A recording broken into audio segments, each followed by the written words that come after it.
This is A23 Physics 6 June 08. This is a synoptic question and it's question 5 and it's about image enhancement. Night vision devices work by image enhancement. In this process, the tiny amounts of visible light, including the lower portion of the infrared spectrum that are present but which we may not be able to see, are collected and amplified to the point where the image can be observed. Part A. In the emission spectrum for hydrogen, there are also visible and infrared radiation emission. Figure 5.1 shows an energy level diagram for hydrogen. The downward transitions are responsible for the infrared, visible and ultraviolet regions of the hydrogen spectrum. The question says, which series of lines A, B or C in the diagram corresponds to the emission of infrared radiation? Explain your answer. Now if we have a wee look at this diagram again, we're told that there are these three transitions are either infrared, visible or ultraviolet. Now infrared has the longest wavelength but the lowest frequency, and so increasing frequency is that direction there. So that means that ultraviolet has got the highest energy values, so energy is greatest here. Now really what I'm looking for there, we want to find which one of those energy transitions will have the lowest value, and that will give us an answer for our infrared radiation.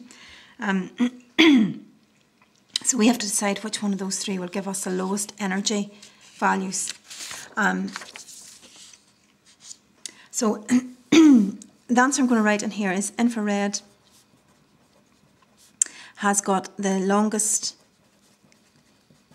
wavelength but the lowest frequency and therefore lowest E values. Therefore we are looking for transition with lowest energy. And those are, of course, those first transitions there, only up to 0.85 will give you the smallest energy values coming out compared to these, or in particular and compared to these. So the answer must be A. And the reason is because it gives you the lowest E value transitions or whatever. The lowest E values. The infrared and visible light is collected and amplified by an image intensifier tube inside the night vision device. Light enters the device through a converging lens which focuses it onto the cathode, photocathode. Draw a ray diagram showing how light from an object at infinity is focused on the photocathode through the lens. Treat the photocathode as a point receiver.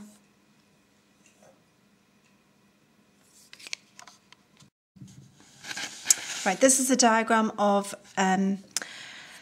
showing light from an object at infinity being focused on the photocathode through the lens. So you've got your lens here, you've got two parallel rays coming in, an object at infinity.